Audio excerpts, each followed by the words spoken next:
네, 오늘의 말씀은 욥기 36장 1절에서 15절의 말씀입니다.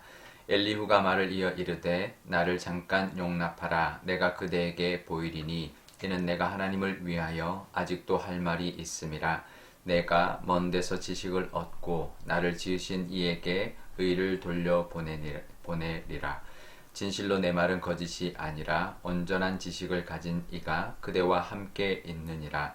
하나님은 능하시나 아무도 멸시하지 아니하시며 그의 지혜가 무궁하사 악인을 살려두지 아니하시며 고난받는 자에게 공의를 베푸시며 그의 눈을 의인에게서 떼지 아니하시고 그를 왕들과 함께 왕자에 앉히사 영원토록 존귀하게 하시며 혹시 그들이 족쇄에 매이거나 환란의 줄에 얽혔으면 그들의 소행과 악행과 자신들의 교만한 행위를 알게 하시고 그들의 귀를 열어 교훈을 듣게 하시며 명하여 죄악에서 돌이키게 하시나니 만일 그들이 순종하여 섬기면 형통한 날을 보내며 즐거운 해를 지낼 것이요 만일 그들이 순종하지 아니하면 칼에 망하며 지식 없이 죽을 것이니라. 마음이 경건하지 아니한 자들은 분노를 쌓으며 하나님이 속박할지라도 도움을 구하지 아니하나니 그들의 몸은 젊어서 죽으며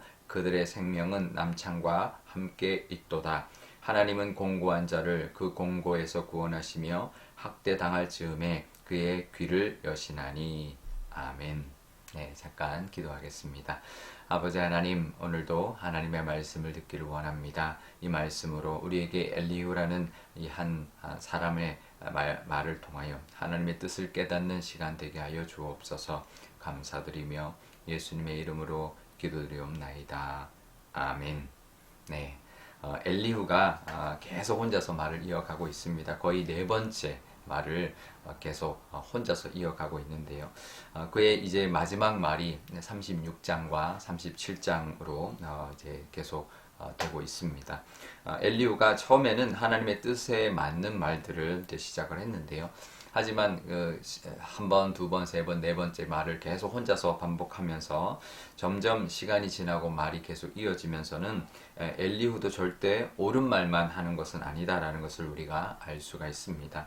3절에 보면 자신은 먼 곳 하나님에게 지식을 얻고 또 하나님의 의를 드러내고 있다. 또 4절에 자신의 말은 거짓이 아니고 온전한 지식을 가진 말이다 라고 주장을 하고 있습니다. 어떤가요? 물론 하나님의 그 뜻을 잘 깨닫고 그것을 조언을 주고 하나님의 뜻인 것을 확신하고 전하는 것은 필요할지 몰라도 자신의 말은 이제 온전한 지식이다 이렇게 말을 한다는 것은 사실 조심스러운 거죠. 함부로 말할 수 있는 것이 아닙니다. 우리가 어떻게 하나님의 뜻을 온전히 깨달을 수 있을까요? 온전한 말만 하고 있다라고 어떻게 자신할 수 있을까요? 그것은 어떻게 보면 그 말 자체가 잘못된 것이죠. 우리는 하나님을 온전히 알 수 없습니다. 그리고 하나님의 뜻을 온전히 전할 수도 없죠. 완전한 하나님의 뜻이다라고 말할 수도 없습니다. 그러니까 우리는 그러면 뭐냐 온전하지 않으면 그러면 우리가 하나님의 뜻을 어떻게 알고 어떻게 그것을 전하고 어떻게 그걸 붙들고 살아가느냐라고 말할 수 있겠죠. 우리가 부분적으로 아는 것입니다. 다 할 수 있다, 다 한다라고 말해서는 안 되지만 부분적으로는 알 수 있죠. 그러니까 우리가 오늘 말씀, 하나님 주신 이 말씀만 붙들고 그것만을 의지하고 살아가는 것입니다. 내가 하나님을 다 안다. 하나님의 그렇게 이제 하기 시작하다 보면 어떻게 되냐면 내 말이 곧 하나님의 말씀이다. 이렇게 돼버리게 되는 거죠. 그럴 수 없습니다.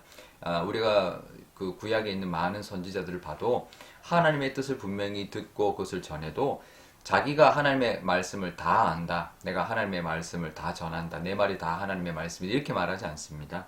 하나님이 말하라고 하는 것만 말을 하는 거죠. 그러니까 하나님이 알려주신 것만 아는 것입니다. 우리도 그럴 수밖에 없죠. 우리가 한계가 있기 때문에 인간이 어떻게 하나님을 다 알 수 있고 하나님의 말씀을 다 깨달을 수 있고 그것을 다 이해하고 말할 수 있을까요? 그럴 수 없죠. 그러니 우리는 그냥 그때그때 하나님이 하시는 말씀 그것만을 우리가 깨닫고 그것만을 붙들고 살아가는 거죠. 전체를 다 하는 건 아니죠. 그러니까 어떻게 보면 우리가 부족하기 때문에 코끼리의 꼬리만 만질 수도 있고 다리만 만질 수도 있습니다. 그래서 그것이 전부라고 생각해서도 안 되지만 그렇다고 다리만 만질 수밖에 없는 존재이면서 나는 코끼리 전체를 다 알아. 이렇게 말해서도 안 된다라는 것이죠. 그러니 우리는 그건 우리의 능력 바뀌고 하나님은 우리의 능력 밖에 계신 분이고 우리의 능력으로는 다 이해할 수 없다라는 것을 인정해야 하는 것입니다. 그럼 우리가 어떻게 살아야 될까? 그날 그날 주시는 하나님의 말씀, 그날 그날 보여주시는 하나님의 뜻과 성품을 붙들고 살아가면 되는 것입니다. 오늘 하루 이 말씀 주시는 거 이거 붙들고 하나님의 말씀이다. 이게 하나님의 오늘의 뜻이다. 이렇게만 붙들고 또 그것을 의지하며 살아갈 때 하루하루 하나님의 인도하심이 있을 것이고 또 하루하루 보여주시는 하나님의 그 뜻을 우리가 깨닫고 살아가게 될 것입니다. 그런 겸손한 마음으로 하나님을 늘 붙들고 살아가는 저와 여러분 되시기를 바랍니다.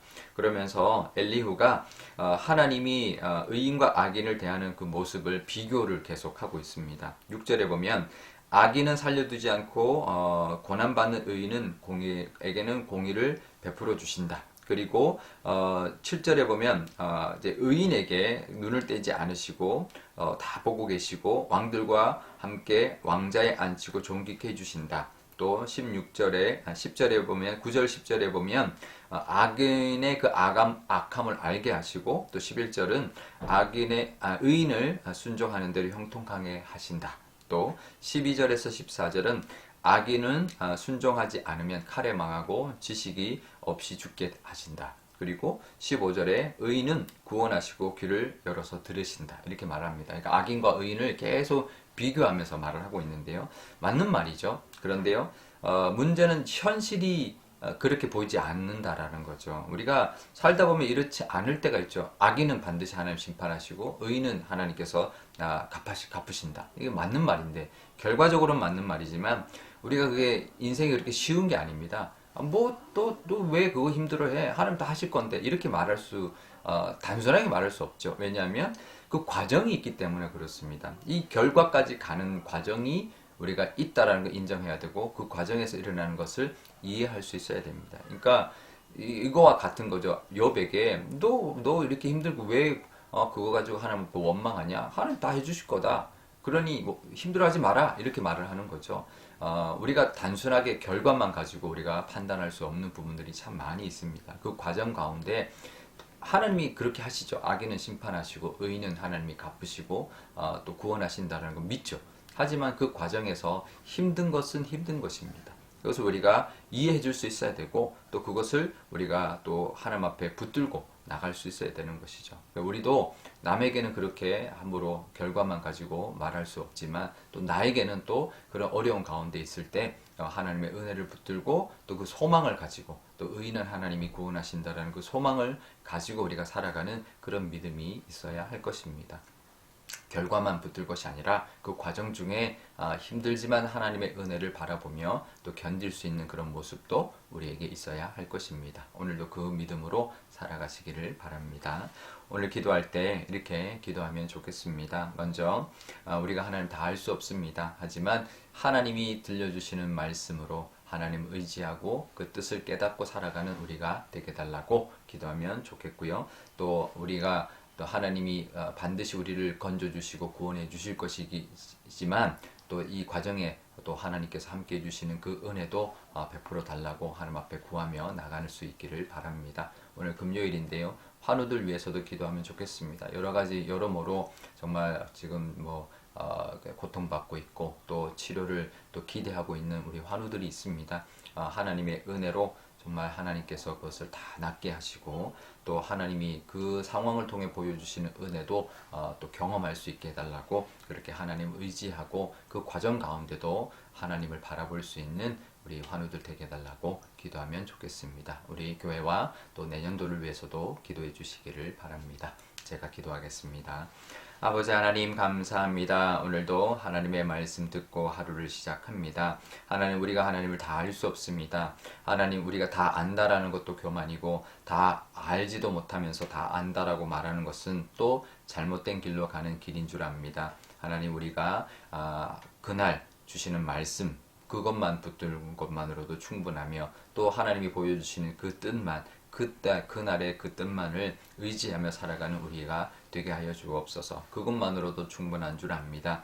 또 때로는 하나님 우리가 힘들 때 하나님 결과는 당연히 하나님께서 악인은 심판하시고 의인은 하나님이 또 갚아주시고 또 구원해 주신다라는 것을 믿지만 그 과정에 일어나는 여러 가지 일들도 하나님 우리가 용납하게 하시고 또 하나님을 믿는 믿음으로 잘 견뎌낼 수 있는 우리의 믿음으로 하나님 믿음을 하나님 더하여 주옵소서. 우리 환우들을 위하여 기도합니다. 환우들에게도 그 믿음이 있을 줄 압니다. 그 과정 가운데도 함께 하시고 그 과정을 통하여 역사하시는 하나님의 능력도 경험하여 하나님의 그 뜻과 그 하나님의 그 사랑을 경험할 수 있는 귀한 시간이 되게 하여 주셔서 나음을 통하여 또 육신의 질병을 이김으로 말미암아 하나님의 그 은혜를 누리게 하여 주옵소서. 하나님 우리 교회가 내년도 준비하고 있습니다. 내년도에 부어주실 그 은혜를 모든 교우들이 다 누리게 하여 주시고 우리 교회 가운데도 하나님 예비하신 복을 다 받아 누리는 우리 교회가 되게 하여 주옵소서. 감사드리며 예수님의 이름으로 기도드리옵나이다. 아멘. 주기도문 하겠습니다. 하늘에 계신 우리 아버지, 아버지의 이름을 거룩하게 하시며 아버지의 나라가 오게 하시며 아버지의 뜻이 하늘에서와 같이 땅에서도 이루어지게 하소서. 오늘 우리에게 일용할 양식을 주시고 우리가 우리에게 잘못한 사람을 용서하여 준 것 같이 우리 죄를 용서하여 주시고 우리를 시험에 빠지지 않게 하시고 악에서 구하소서. 나라와 권능과 영광이 영원히 아버지의 것입니다. 아멘.